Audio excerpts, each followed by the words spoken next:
Welcome to the Art Talk podcast, where I discuss the stories that help us accomplish to be better artists as well as better art entrepreneurs.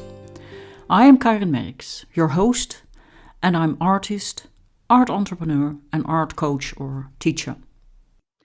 This is episode 11 of Art Talk, and today I have an exclusive interview with artist Sheryl Benjy. Sheryl Benjy is an abstract impressionistic painter, a body painter, a creative coach, and creative educator dedicated to bring the inspiration. Painting brings her peace and allows her to go deep into a meditative, awake state, and it gives her life balance and beauty.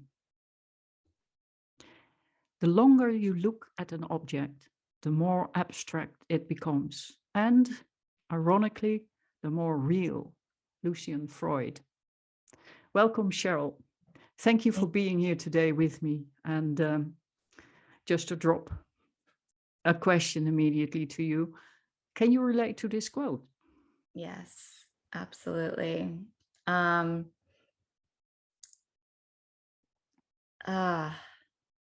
could go so deep into that quote, and I love quotes, you know me. The longer you look at an object, the more abstract it becomes. Yeah, and I think that's the reason why when I go to a museum or art exhibit, I love looking at a painting and just standing there for a while and just stare at it, because you can go so deep into it. And I was just at artist Brooke Harker's exhibit. And if you see her work in person, it's such a different vibration and feeling. And I feel that's the way for every artist. Like, I wish I could come see you in person and your work. And when I see, like, if you go up close to Brooke's work, you see how abstract it is. And then as you pull back, then you see the whole thing that, oh, this is a beautiful cityscape of Italy. And there's just so many levels in a painting. It's not just paint on a canvas. Exactly. There's so many layers. It's like a cake. Yeah, I always call it the layers of emotion. Yes. Yeah, exactly. But can you tell us a bit about yourself? Yeah, so I am an artist. I am a creative coach and an art educator. And I am based in Los Angeles, California. And I was born in Iran, and my parents immigrated when I was 2. And I bring that up because being an immigrant and culturally having a Persian background has had a lot of influence on my artwork. And what I do now is, if you see a lot of my paintings of women, they have that Middle Eastern look with the thick eyebrows and lashes. I was made fun of that as a child, or, when I was, middle school time, because I had very thick eyebrows. Now I appreciate it, but it was something I was ashamed of. And also culturally, I was a little like, I wanted so bad to just blend in. Mm-hmm. And as you get older, well, you embrace that, and you really honor it, because that's what made you who you are today. So I put that in my work, and I hope, because there are mothers who, from my culture, who are Persian, who buy my artwork, especially the Motherhood series. And I have one behind me right here. And I want their daughters to look at that woman in the painting who resembles them, and to, love themselves and the way they look, and that it's okay to have those thick eyebrows. That I don't think they're that thick, to be honest, at all. well, when I was younger, they were a lot, like they were a lot more. So, and now you get them fixed and threaded and all that stuff. So, but yeah. So I like to represent my culture, and of course the body art that I do. A lot of the women are also, they're Persian, and it's nice to bring out that beauty in that culture. Yeah, it is. And I love your art, especially all the colors that you use. And well, you call it abstract impressionistic, but to me, it's all kind of emotional waves, color waves. And I like that. I don't like the boxes. I'm an art historian, and they always use these boxes. They use it to identify what is what. But yeah, you are brilliant in your colors. And when was for you the time that you knew from deep within, from your heart, that art was your purpose in this world? So I was 8 when I knew I loved art. I had a teacher who was also an artist, and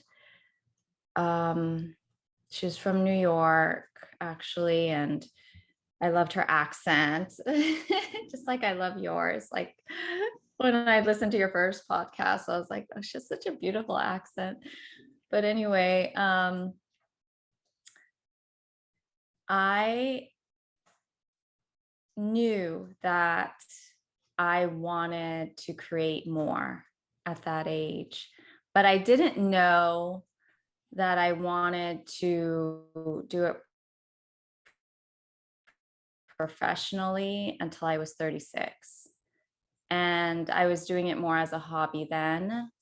And, there are certain people that came into my life that inspired me to start doing that. And that's when I began to find my purpose through there. That art was what I really wanted to do. Before that, I just thought, I was in the mindset of the struggling artist, and how am I going to make money? And my dad really encouraged me to go into the medical field, and I became a recreational therapist. And I was taking all these science courses, and I just didn't really enjoy that. But I thought, no, well, this is the right thing to do. And I took a whole lot of art courses in college. So yeah, it was a struggle for me to get to that point. I would push it aside, like, no, this isn't for me. It's going to be too difficult. And like I said, there's just certain people, like when you're meant to do something in life, things just align. Like people started to show up in my life to push me towards what I was meant to do, because I always wanted to teach art.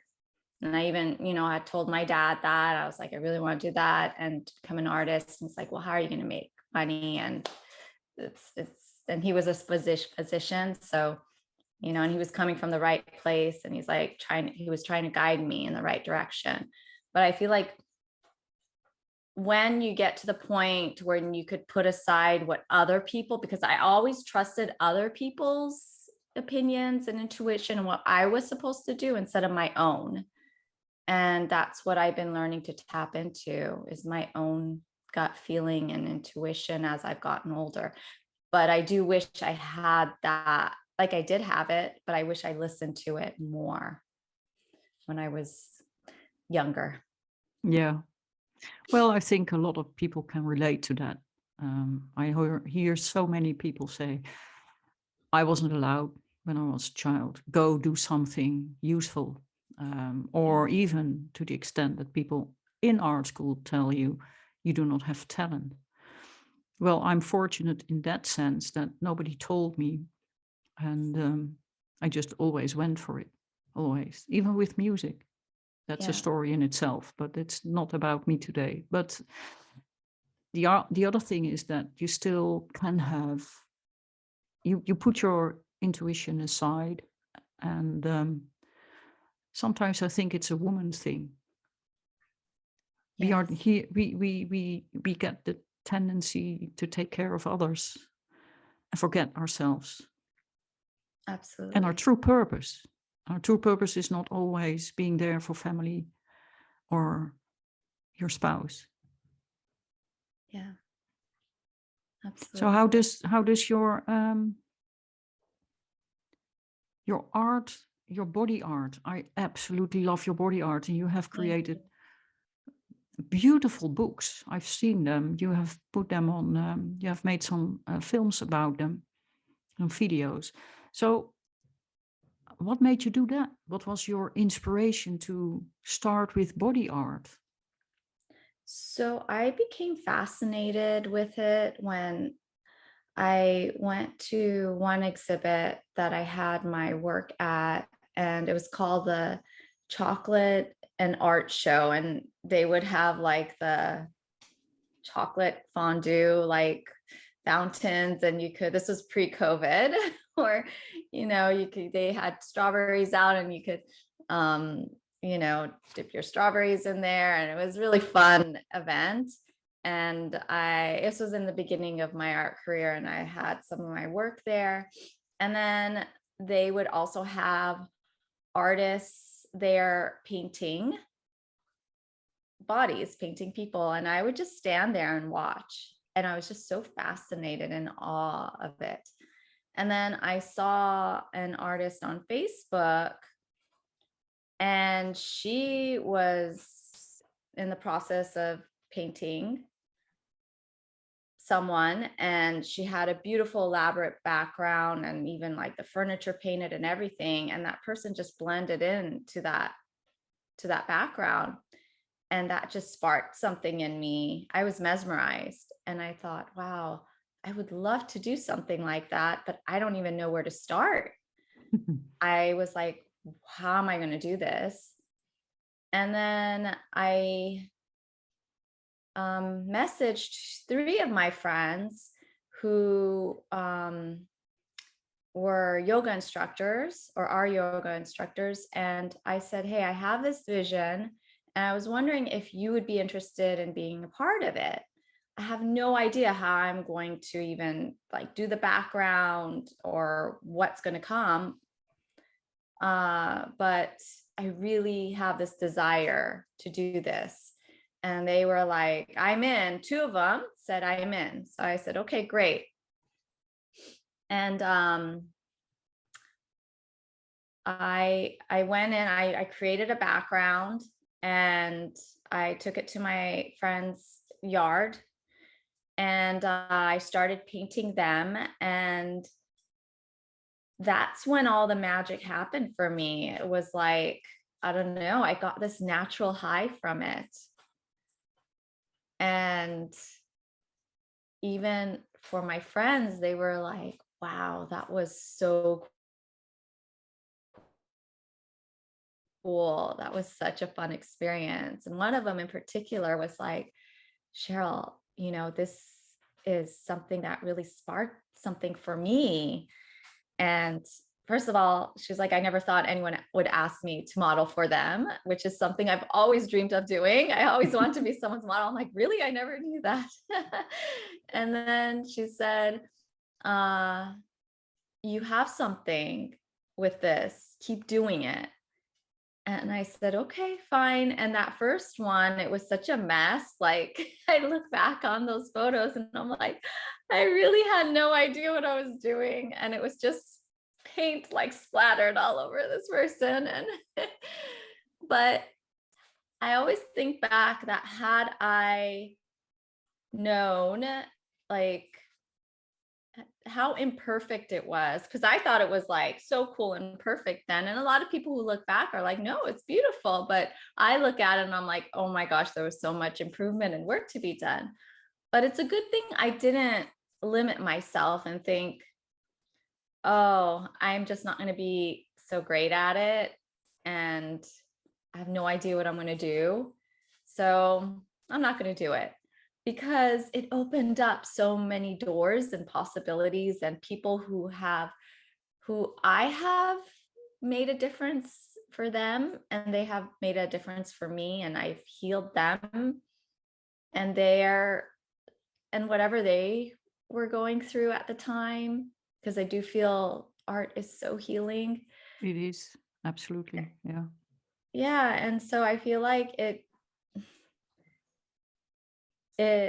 has brought me so many gifts, and that I've been able to pass down to other people. And in the beginning, some were like, why are you doing this? Like, it was very, what is the purpose? What is the reason? And it was very confusing for some.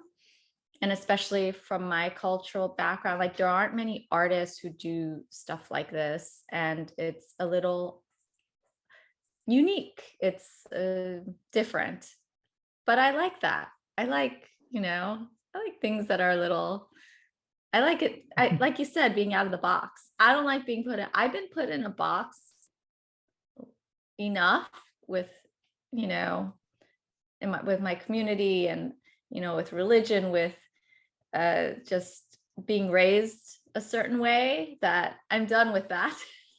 This is my way of getting out, being free. It is utterly beautiful, and there's nothing wrong. I really love that you started, that you followed your gut feeling and said, I want to do this. And it doesn't matter how it looked. It doesn't matter. The thing is, and I hear that constantly in you, how do I do this? How can I do? And then you look for partners. Can you help me with this? That is the way to go. That is the way to go. And then you look back and you think, okay, this needs to be improved and that, but so what? You do. And yeah, you're absolutely right. Art is so incredibly healing on so many levels. Yeah, it is. Yeah, I just think like, instead of, I feel we go too much into like our mind, Mhm. our analytical mind, and we just think and think instead of take action. I think that's when the magic happens, is when whatever is going on in your mind, you bring it out into the world, even if it's messy and ugly and imperfect. That's okay. You learn from it, and you just never know what will. And then if it doesn't work, that's okay too. We learn from our failures, and eventually those failures become successes, and you just move on. Yeah, absolutely. I agree. I agree totally with you. I mean, I didn't paint portraits like that to start with. I remember, yeah. That takes no, well, but even then I had already good portraits, because I have portraits that are older, and then you see that portraits also can be in a stage where you are emotionally, that reflects on the portraits that you paint.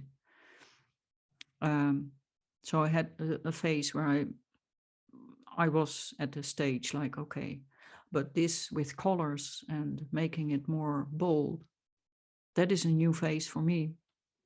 But anyway, it's good, and that's why the world needs artists, because it's exactly what you say.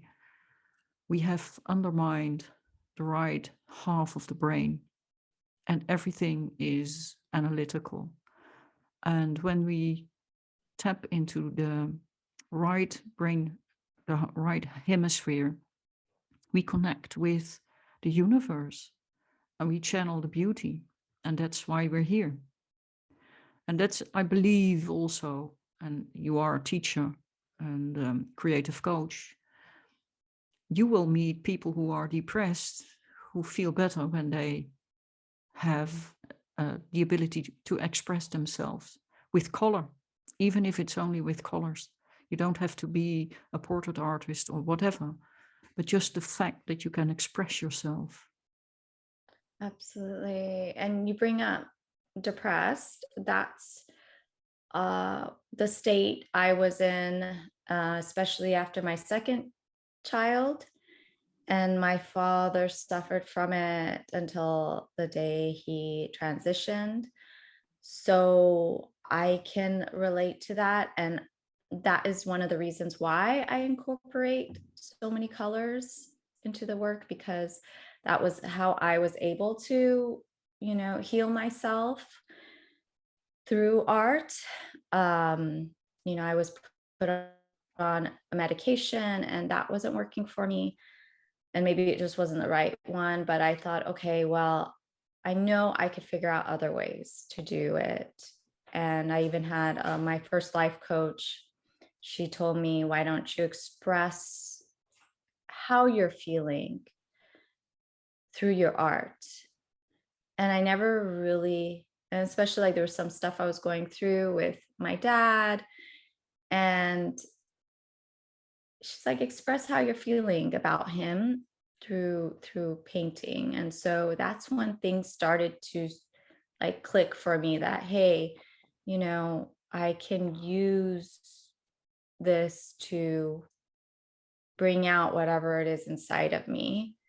And then the colors like surrounding myself, like my studio space, I just have all my paintings all around, like my walls are filled with them, because I do feel every color has a certain energy, frequency, and vibration to it. And even I have decided to pick, different colors to incorporate in my wardrobe, because I used to primarily wear like black or white. And I realized that just wearing certain colors makes me feel better. So I do feel it makes a difference. And just to put brush strokes on, even if you're not the most talented person, I believe we're all born creative. Even just splattering art, like paint onto canvas, is an act that will light you up. Yeah. It brings out that inner child of like, oh, wow, this is fun. I want to do more of it. And it doesn't matter, again, how ugly or messy it is. Yeah. It's that process, bringing whatever is here out into reality. Yeah, absolutely. I agree so much with you. I personally do not believe in medication at all. I believe in a natural way of healing next to emotional healing. You need to have those together, because we are holistic. We are a whole body. We are not just a brain. It's not your brain. A medication only numbs down. It doesn't do anything. It doesn't heal. It is suppressing. And so I think art plays a huge role in that, for you as an artist, but also when we create work for other people. Absolutely.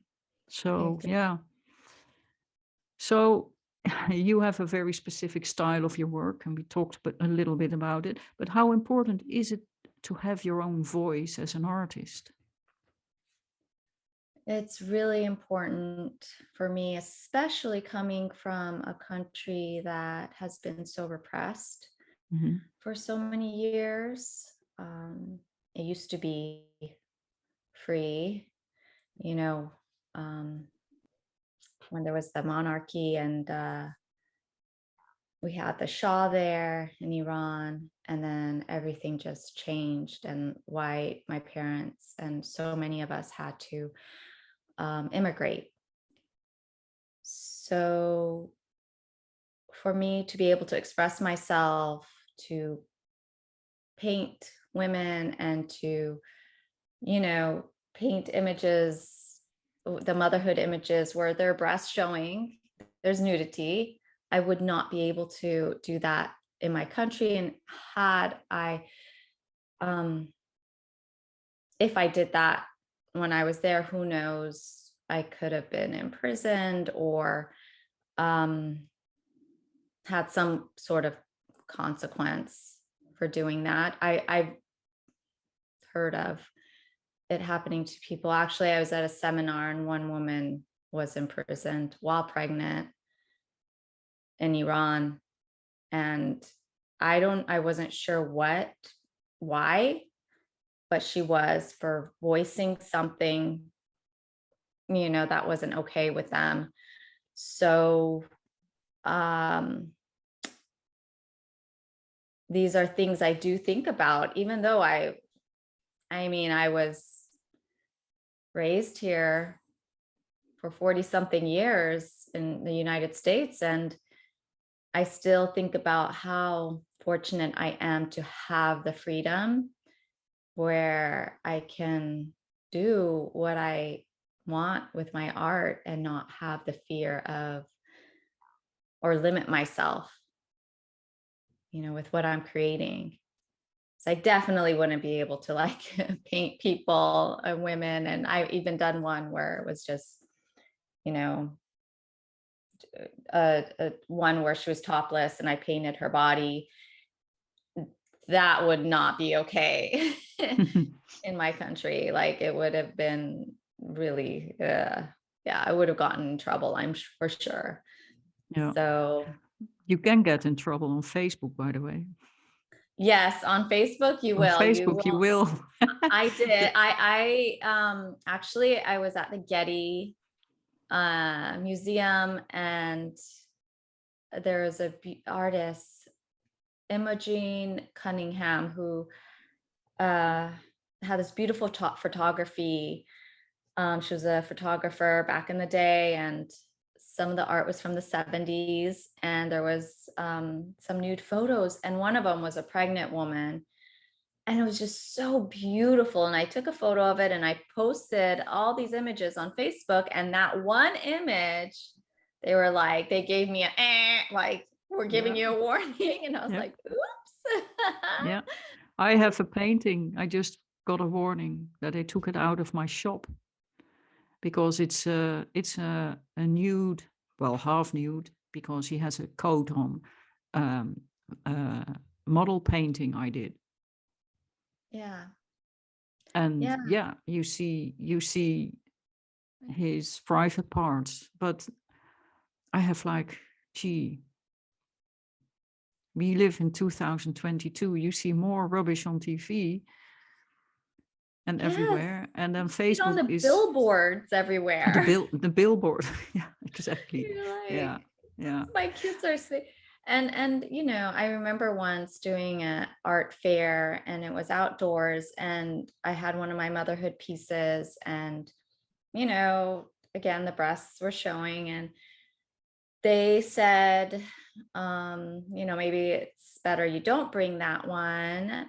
And I stood up for myself. I said, listen, this is art, and you're afraid that these kids, their families there, I understand, but I remember being a child and seeing these, paintings, and I never thought once that, oh, that's gross, or I thought this is art. This is pretty. It's beautiful.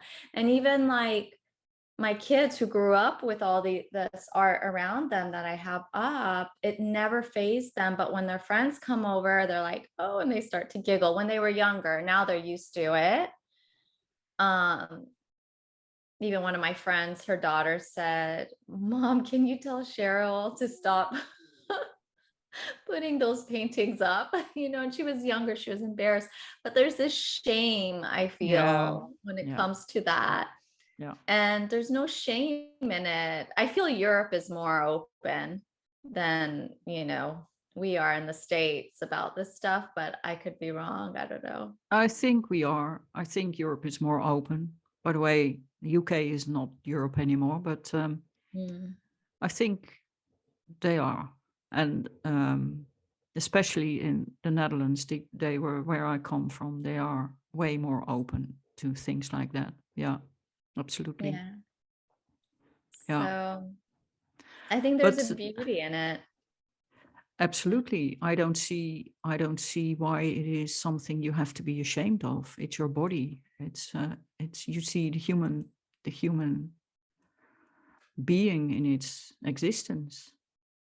Yeah. And I feel being a mother of three, like there are times where you had to let go of all your inhibitions, like you're giving birth, like people see things that Yeah. you never thought they would see, and strangers, the nurses who come in and see, and then that's where, because before that I had a lot of shame about my body, and you know but motherhood just took that all away, and I saw the beauty in every part, and what the gift that it brought me and my child, and every part of my body, it served its purpose in bringing that person into the world. So when I create my motherhood series, I love putting those parts there, that so there isn't that shame, that this is beautiful. This Yeah. is part of Yeah. It's a creating. weird thing. I never understood the shame for a body. Never. It's a Right. weird thing.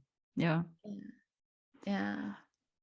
Now our whys, we had to look for our whys. I think we were the first artists who needed to do that, which is very important, by the way.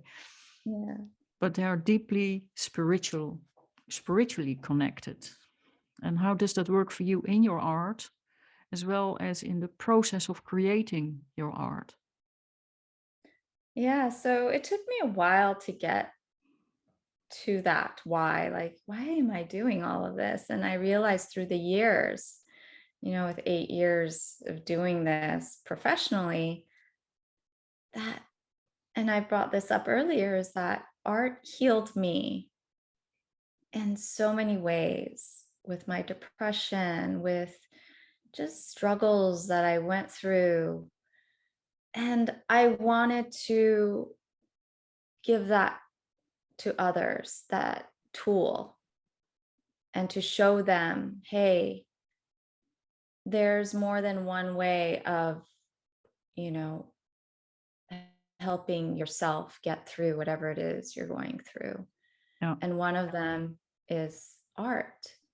And so when I teach a class and I see how adults are before, and then I get them through a guided meditation and open things up for them that they never thought was there. And then I see afterwards their confidence and how they feel more relaxed and happy, joyful. Like the retreat I did yesterday, to see just like their inner child comes out again, Hmm. Hmm. that we forget. Yeah. I feel like we leave them in the corner after a certain age, and they're just screaming to come back again. And when they do, you just see this delight in a person's face. And it goes for, same for a mother who comes in for me to paint her, and it's her, first child after having struggles with fertility. And she said, this is a dream of mine for you to paint me. And then for her to say, wow, this is so relaxing. And then the before and then after, like her face and her reaction. And then her husband comes and sees her, his face, and they leave the paint on all day, like some of them, I'm like, okay, it's 11 at night. Like they'll send me photos in bed with the paint on. And it's non-toxic paint I buy for them, but I'm like, well, maybe it's time you take this off. And they're like, I don't want to. And you see there, like, wow, this is what art does. And I think that's why I just love to paint people, because it's so different when it's on canvas on this inanimate form, and you know, when it's on a person and you get to know them and their soul and their spirit and who they are, and you bring it on, that whatever is in there, you bring it on outside, because every person I work on, I could have the same background, but the art that comes on them is different because their personality is different. But that's that's why I do it. It just sparks this thing in them. And like I said, it's a natural high. That's my medicine. Like you said, medication, it can be numbing. And I'm not like against it, because I know for some it's worked and it's helped, but I do feel there are other ways too, and to be open to that and to try that as well. I did it, and it's made a huge difference in my life. So I So feel, would yeah, you say that the connection that you have when you paint the bodies, that you use the bodies as a canvas, yes, creates that spiritual connection with absolutely. you? And it is as if, well, as the way I hear you, it is as if you drag the inner child up. Yeah. You spark it, you give it joy, it comes out of the body and it resonates on the face of your client. Yeah, Is I that is that feel is that the way I can see that's it? exactly what you said. I feel, again, when we're children, we, until the age of 7, we have this high imagination. We're constantly playing, pretend playing. Um, we put that aside. And when I do the body art, I bring that back, that pretend play, that world of imagination, the fantasy, the fairy tale that all of us still want, but we have succumbed to the reality of the world. What do they tell us as we're growing up? Wait until you go into the real world. Mm-hmm. That's all I heard. And then it becomes ingrained in your mind that I guess I have to put aside that beautiful fantasy, lovely world for the real world, but what is the real world? It's whatever we make. Yep. It's whatever reality we make for ourselves. And it could be very boring and humdrum and okay, another day, or it could be magical and beautiful and full of light. And it's a choice we make. So I choose to bring that, and to bring that to the people who come to me. And yeah, it's a time for play and imagination. And it's a beautiful process, and it's healing. Yeah, absolutely. And who are the artists? Or maybe you have one specific artist that inspired you or inspires you still. So, well, I have like the ones who passed and the ones who are here today, because I do feel like it's important to recognize the artists that are alive that that inspire.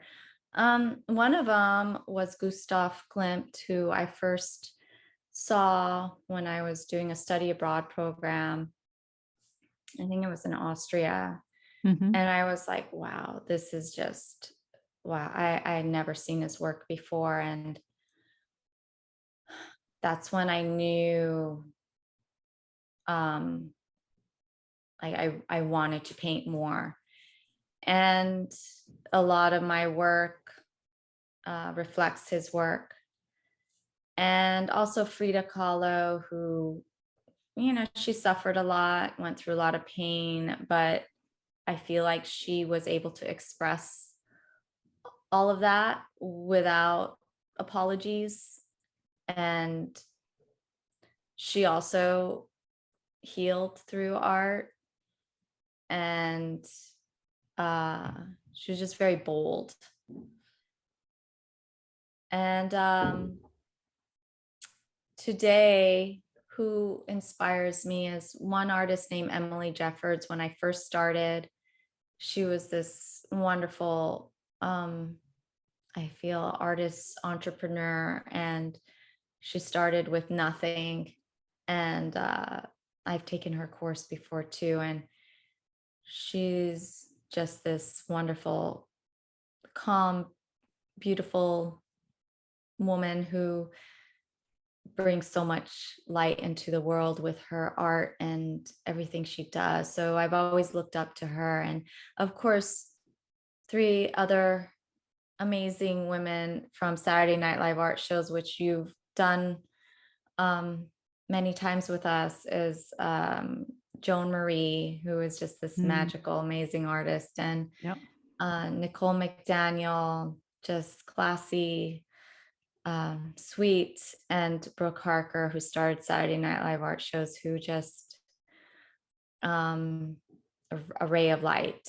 And all of them have helped me in the past 2 years become the artist I am now, and just were very encouraging. They're like cheerleaders. I mean, we were for each other. So having these artists and women around, that energy, I feel, has been very uplifting, especially going through, all the challenges this past since 2020. It's been helpful to have that bright light and energy. Yeah, I know Joan is amazing. I absolutely love her art. Yeah. And her spirit, by the way. Yeah. So yeah, like I said, I think it's important to recognize. I think that's why we do Saturday Night Live art shows, is to recognize the artists that are still here and that are alive, instead of, we're always just looking at the ones who aren't here. And I feel like it's important to support the artists that are around now, because it allows them to keep creating and keep giving back to the world. And it's just, yeah, I feel it's just so important to support these artists. Absolutely. And I think what I said before is it is that energy that you have in a group that is much higher, and it brings out this very high vibrational energy. And we all go, it is as if we conquer the world with our art. We just en masse drop into social media, Instagram and Facebook, and people go there, and people like it, and people give comments, and we support each other. And I always, when I have to visualize that, I see that, and I see it as a ray of light going up. That's what we do together. And that is what I absolutely love about happy art night, Saturday Night Live art shows. Happy. Yeah. And for the audience who don't know about it, it's a platform for artists to go on Facebook or on Instagram and share their work live. And then they tag us, me, Brooke Harker, Joan, and Nicole. And then it's able to reach more. And then we tag other artists, and it just goes on other artists' feeds, and you get to connect with other artists and collectors. I mean, one of the artists, Beth Shahar, she's sold so much art from doing Saturday Night Live art shows, like, and just, she's like friends from high school who she hasn't really, she said, hadn't talked to in a while. I guess she said they were asking about her art and buying her art, and have been really supportive. So you see that and you're like, wow, it's it just makes such a and just people's artist self-confidence goes up, I've noticed, Yeah. sharing their Yeah. work. Yeah, definitely. Okay, something completely different. We live in the now, and the world is changing, and we get NFTs. Yeah, I know. So let's briefly discuss NFTs, non-fungible tokens. Yes. And I know you launched an NFT, and I'm about to launch a collection. What made you go there, and how do you think this can bring a huge opportunity for artists? Your thoughts about So, that? so my husband pushed me to go into that. He's really into that world.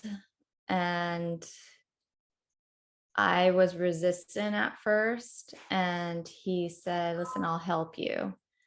And I thought, okay, I'll give it a shot. And he set it up. And honestly, and we've done a podcast together. I interviewed him about NFTs and it actually got the most downloads. I know it's a hot topic right now, especially for artists, because it really, like, I can't wrap my mind around it. It's really can get complex. I'm still learning. So, and I know what's popular is the more cartoonish NFTs the artists are doing. Those have been selling very well, and there are artists that make 30,000 to 60,000 a month on these, and they don't even have to do much. So, but it's just complicated, like the details of it, Yeah, and I don't know if it's complicated. Yeah, I am learning about it. I'm learning from two sides. First of all, how I can invest in it to support artists, but also how I can do it myself. Um, but the beauty of it for me is that when it's in the blockchain, and the blockchain is a series of computers, and everything is there. Once it's there, can never be taken off. So the provenance is always there, always. So your art is there. And when you sell it, you can see it. You can see the provenance. So, and also when you sell it, when they sell it, again, you get royalty. yes. And so you, as artist, because for books that is a normal thing, but as artist you can build a legacy in that sense. But when it comes to, and I saw a documentary on Netflix about fake art, how color field painters like Rothko were copied. In China, that is a high-end art form, copying, more than creating yourself. Someone did this so perfect that Rothko's own son didn't even notice. He didn't know if it was real or not. And so this is a whole discussion about this. It was bought for a lot of millions and then it was fake. And they just faked the provenance of it. In the blockchain, it cannot be anymore. It's not possible at all because it's there. You can't fake it. You can't change it anymore. Right. And so for me, that is a thing that is very important. You say cartoon, yeah. I know. I looked at Bored Ape or something, but they are very, very high quality illustrations. Yeah. They're really well done illustrations.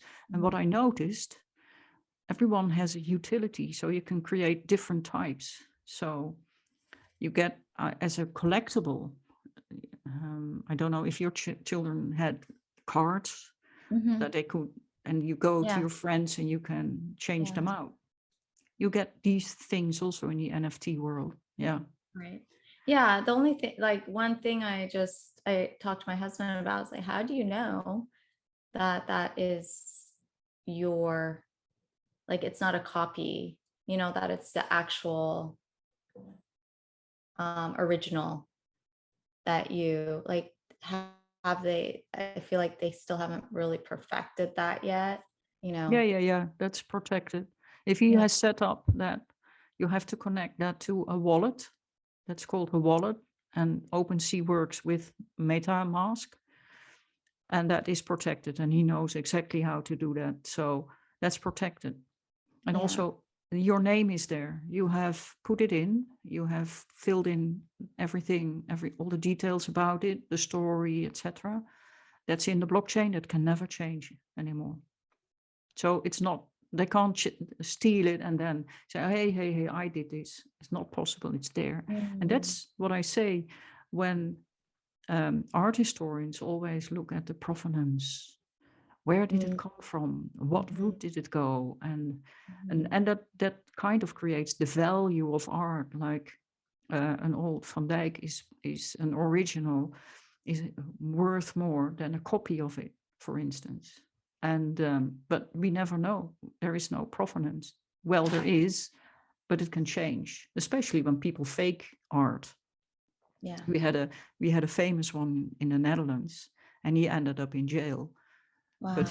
But now he lives in his own castle. He's a multimillionaire because he painted all old classic painters. He copied them all with the signature, and that's wrong. You can't do that.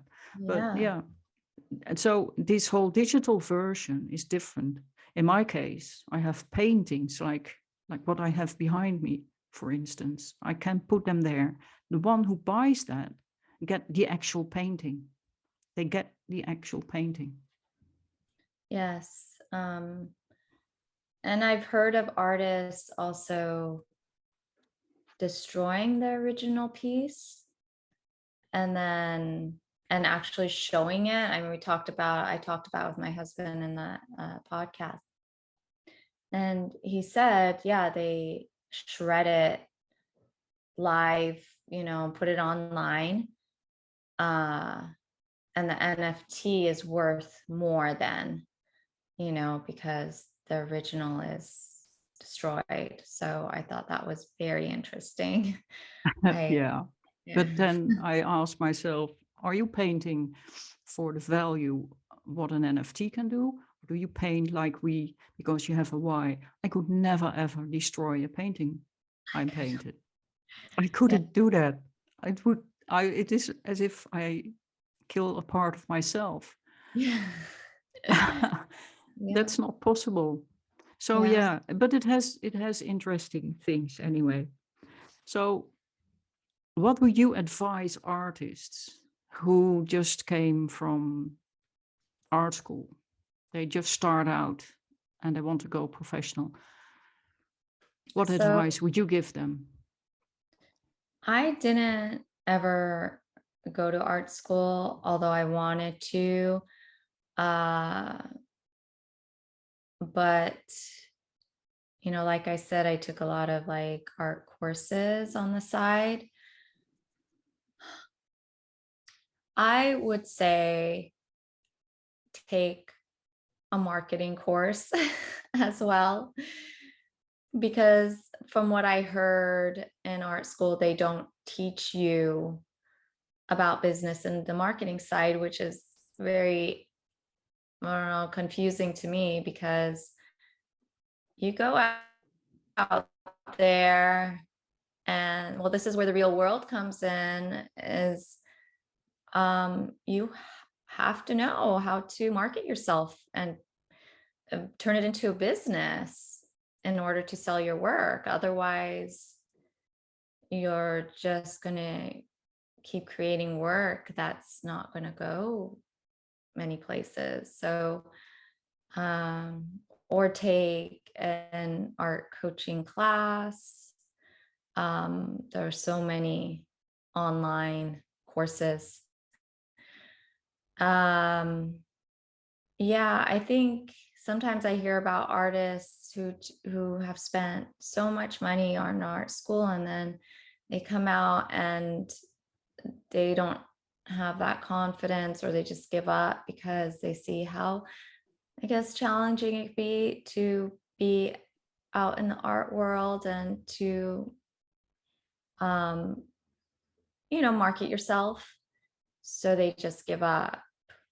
But I do feel with the right tools, you can get far, and you just keep going.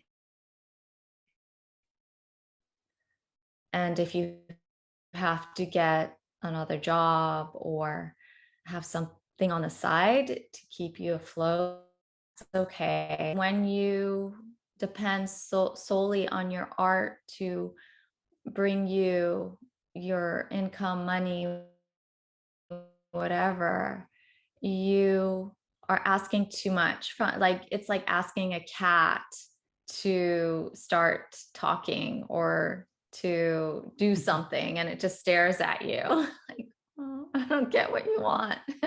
But your creativity is giving you so much already. It's giving you so much wealth. And when we just focus on the money, I know for me, it kind of kills that part of my creativity, and then I get discouraged. So once I let go of that and just allow and trust, then that's when, I get a commission here, or someone wants to do a body art session with me, and things start flowing. But when I focus on nothing's working and no one's buying my art, or I'm not making any money from it, it's when it stops the flow. It's that energy we put out. It Makes is a the energy we difference. put out. It's also, money is energy. Mm-hmm. So yeah. So, Absolutely. Where can people find you? I will put that also in the show notes, but yeah. Thank you. So they can go on SherylBenjy.com or on Instagram at SherylBenjy_art. They can also find me on Facebook. And I have a creative spirits group on Facebook. They could join if they'd like. And my Creative Spirits podcast, which is on Apple and Spotify. And I'm also on YouTube. I have a few videos there that they can look up. And if there are any artists that want to join Saturday Night Live art shows, join that platform, or any collectors who want to see other artists, they could also join that group on Facebook. Yeah, great. Oh, and you also collaborate with yoga teachers and have your retreats. Yes. And how can people who want to join one of those sessions sign up for that?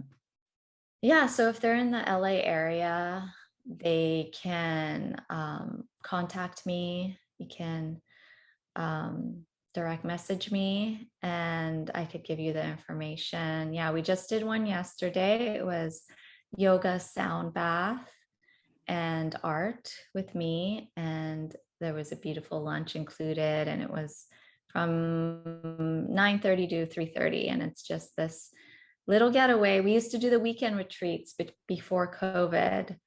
And then that stopped. And then we started slowly getting back to it, but just doing the day. So it's been very nice. It's a the feedback we get is really beautiful. So I highly recommend it. If there was something like that I could go to, I would definitely go to it. That sounds great. Okay. Thank you all for listening. Thank you, Sheryl, for being here. Thank you for having me here. I'm so proud of you, by the way. I'm proud of you for doing your podcast, and I've seen your growth, and I just love it. So keep it up. Thank you so much. Well, likewise, I'm proud of you too. I know we know each other from making art, making money, and there we were struggling with our whys. Yes. And trying to move on. But yeah, thank you so much. Really enjoyed talking with you. Likewise. And I enjoy knowing more about you now, and your art, the background of your art, etc. Yeah. Yeah. So thank you. I wish you a very peaceful and productive week. And remember, art is the cradle of your soul. Take care.